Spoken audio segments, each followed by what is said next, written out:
From the headquarters of Telesur English in Quito, Ecuador, this is From the South. I'm Jose Daniel Lopez.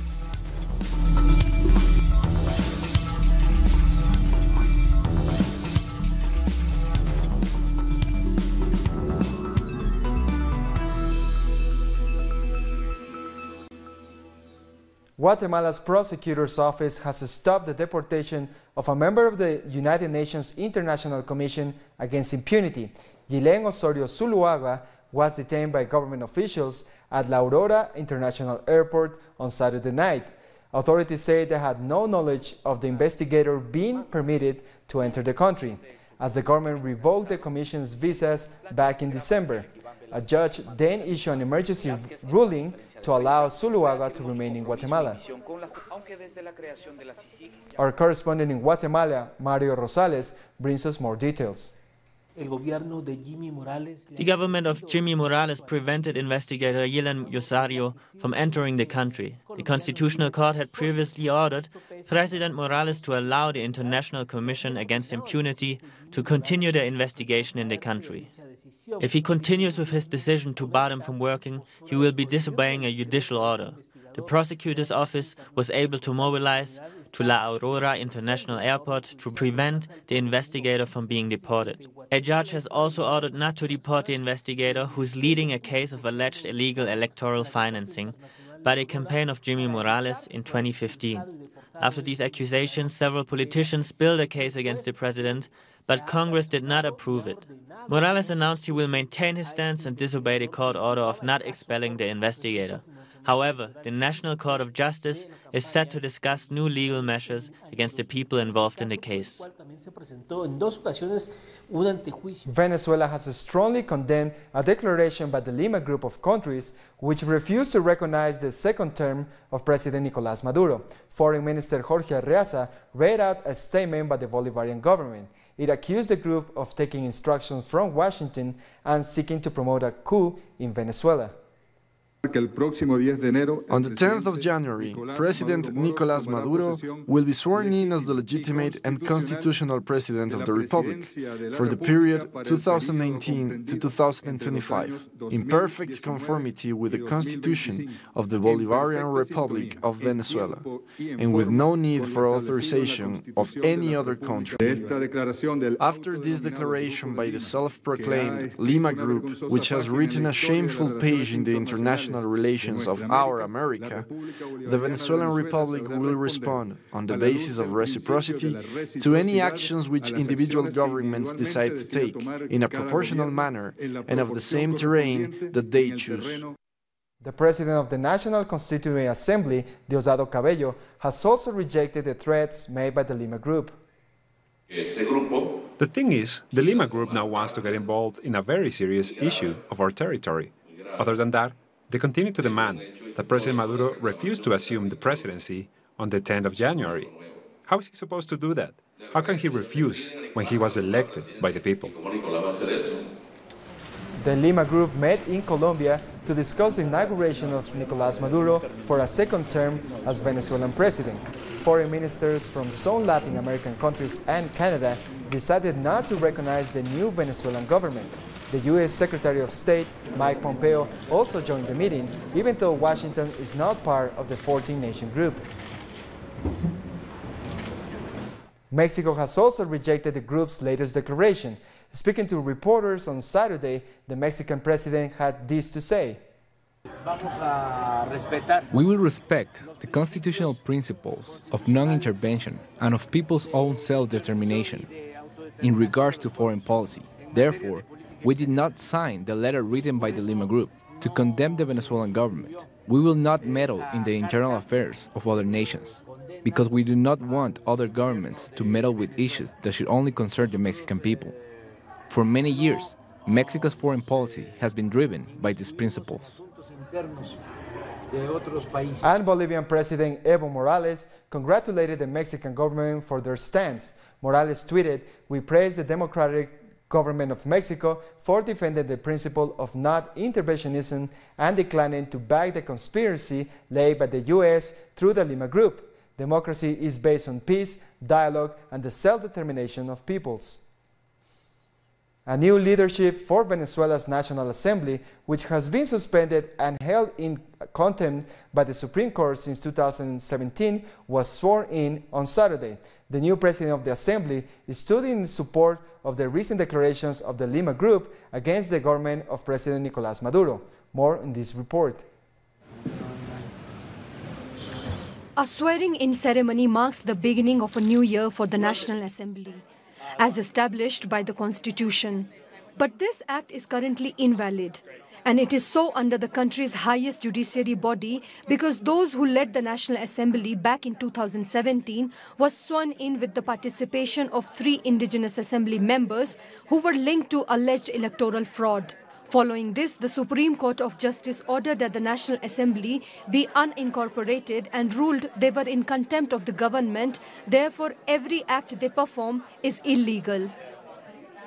The National Assembly as it exists today was elected under the same authority with which Venezuelans re-elected President Nicolás Maduro on May 28, 2018.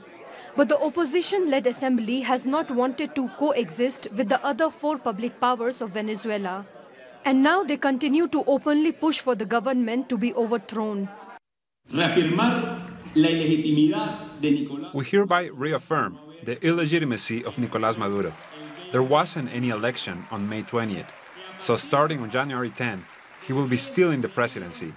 Therefore, this National Assembly, as the only legitimate power that was elected by the Venezuelan people, as the only legitimate power that was elected by the Venezuelan people, will assume the task of representing the people and create a body to aid in the transition of power. Before this point was made and before the swearing-in ceremony started, some opinions were expressed on the fringes that revealed once more the crossroads the opposition finds itself in between the extreme and the less extreme ideas. The presidency of the nation and the headquarters of a transitional government must be established in the same way explained in a concise and brave statement made by the Lima Group. Any solution must be constitutional. On May 28th, over 8 million Venezuelans took part in the elections. President Maduro faced off against opposition candidates who had no option but to disobey the call made by other opposition members to not take part in the elections. From those 8 million, 6,300,000 decided to re-elect President Maduro. What if the rest of us say they are usurpers? Because we think those past elections were invalid, unconstitutional, and illegal. This is not how democracy works. Democracy starts with the acceptance of people's decisions. But that is not everything. The new heads of the National Assembly sold out Venezuela's sovereignty within minutes by supporting the document of the Lima Group. A document which questioned the actions of the government and of the armed forces in defense of the Essequibo territory, which was historically been in dispute with Guyana. Even the Secretary of State of the United States, Mike Pompeo, congratulated the Lima Group. He said the U.S. applauds the Lima Group for standing up for democracy in Venezuela. Venezuelan Foreign Minister Jorge Ariasa responded in another tweet. Pompeo congratulated the Lima cartel for fulfilling its mission and giving out orders to support a coup. While all this happens, preparations for the swearing-in ceremony of Nicolás Maduro on January 10th continue. The government of Brazil has deployed special troops across the state of Ceará to tackle a sharp increase in gun violence. The Justice Ministry ordered the deployment following dozens of attacks on banks, buses, and stores this week.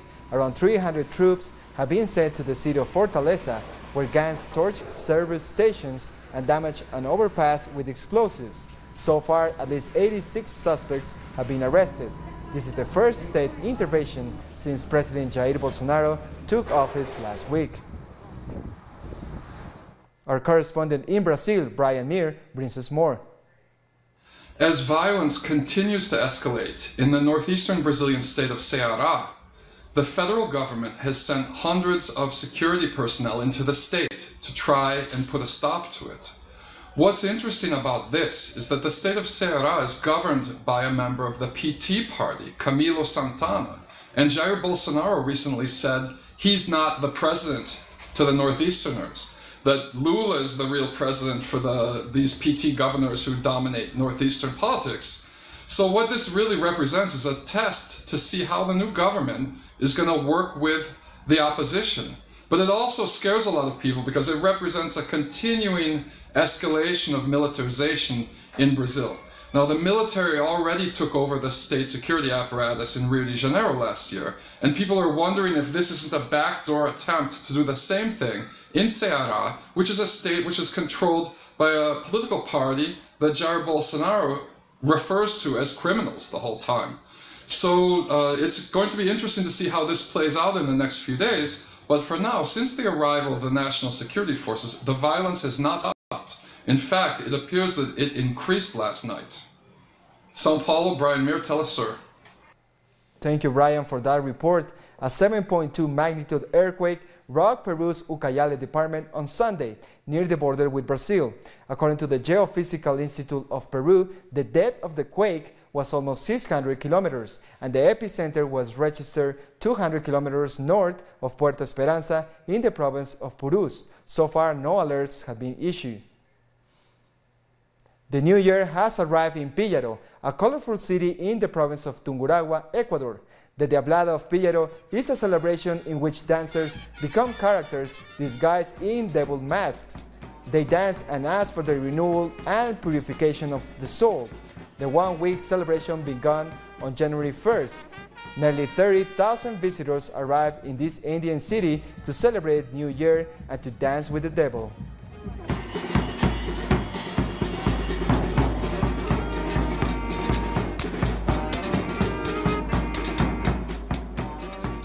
We'll take a short break now. Join us again after this.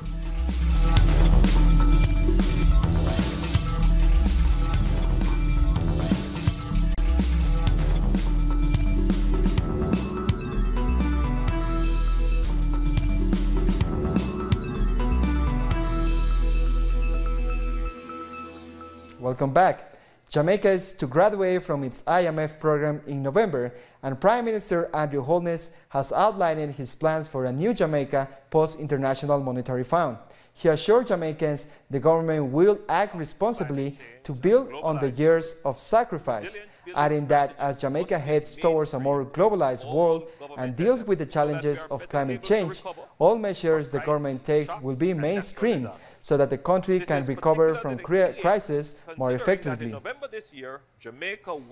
The Prime Minister of Barbados, Mia Mottley, has officially opened the state-of-the-art Ross University of Medicine at the Lloyd Erskine Sandyford Center. The 40-year-old institution now has a permanent campus in Barbados. Classes are set to begin on Monday. The first classic car contest has taken place in the streets of Havana, Cuba, with more than 200 cars participating. The contest seeks to promote the preservation of historic cars, despite the economic blockade against the island, which has led to a shortage in spare parts.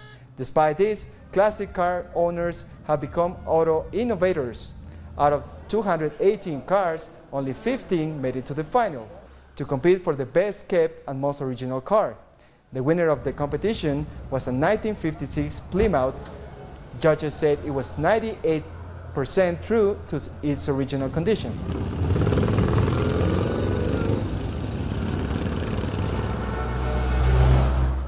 The results of last week's presidential election in the Democratic Republic of Congo has been postponed. This is the latest setback for the country's highly controversial elections. Preliminary results were initially promised for Sunday, but according to the Electoral Commission, the delay was caused because they do not have all the ballots from the polling stations.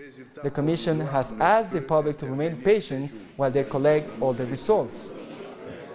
On January 3rd, we had processed 20% of the tally sheets, as I announced in my last news conference. The count now stands at 53%, as we wait for all the ballots. We ask the public to remain patient until there is a complete consolidation of the data. If the CENI, which is totally independent in accordance with Article 211 of the Constitution, were to proclaim provisional results contrary to the information and data we have for the Common Front for Congo coalition, then Emmanuel Rawazani Shadari reserves his right to take this issue to the Constitutional Court, the only body that can arbitrate it. Security forces in Sudan have used tear gas and stun grenades to disperse protesters who were trying to reach the presidential palace. Protesters were chanting for freedom and peace before they were fired on. Anti-government protests erupted last month over food shortages and rising bread prices. University workers were reportedly prevented from joining the protests by security forces, who arrested at least 8 people. International organizations have reported that 37 people have been killed during these protests so far, while the government puts the death toll at 19. Protesters took to the streets of Madagascar to oppose the outcome of the country's recent presidential elections. Police fired tear gas to disperse about 500 supporters of Marc Ravalomanana, the losing candidate in December's elections. 4 people were arrested after a group of demonstrators fired back at police with Molotov cocktails. Ravalomanana has called the results fraudulent and has filed a complaint with the country's constitutional court.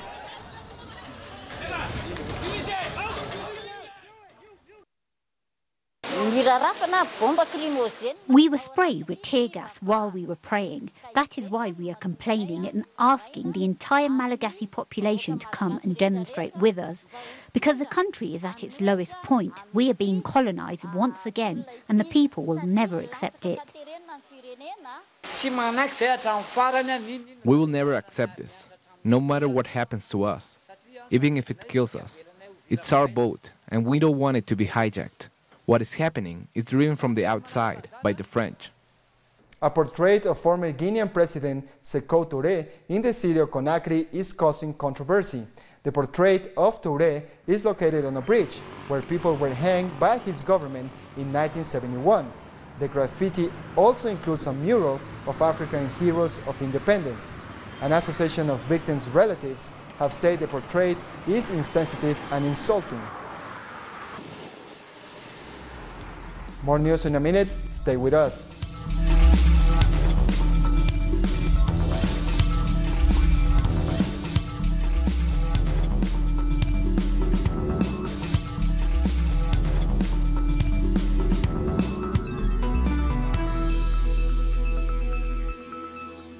Welcome back. The spiritual leader of the Eastern Orthodox Christians recognized the independence of the Orthodox Church of Ukraine during a ceremony in Istanbul, Turkey. With this, he formalized a split with the Russian Church, to which it had been tied for more than 4 centuries. Let's hear more from our correspondent in Istanbul, Aitor Ixabarri. A split between Russia and Ukraine on a religious level has been formalized during a ceremony in Istanbul. This comes after the Constantinople Patriarchy granted the Orthodox Church of Ukraine independence from the Russian Church. Ukrainian President Petro Poroshenko and Metropolitan Epifani, the new head of the Orthodox Church of Ukraine, were present at the event. The Moscow Patriarch claims to have oversight not only of Orthodox communities in Russia, but also of most of the areas in the former Soviet Union. Regardless, the Russian Church has been struggling to maintain its hold over what it views as a wayward province ever since Ukraine declared independence in 1991. The Ukrainian Orthodox Church has been beholden to Moscow for hundreds of years, and Ukraine's leaders see church independence as vital to tackling Russian meddling. A second round of negotiations between Yemen's government and Houthi fighters could take place soon. According to the head of the Higher Revolutionary Committee, Mohammed Ali al-Houthi, a meeting under the watch of the UN could take place in Jordan. If it goes on, talks are said to center around the failed economy. Hundreds of female members of the Yellow Vest movement protested in Paris on Sunday. The women say their aim is to reclaim the peaceful anti-government protests that have turned violent. They waved yellow balloons and some pushed strollers. Organizers also recalled the role of women during the French Revolution.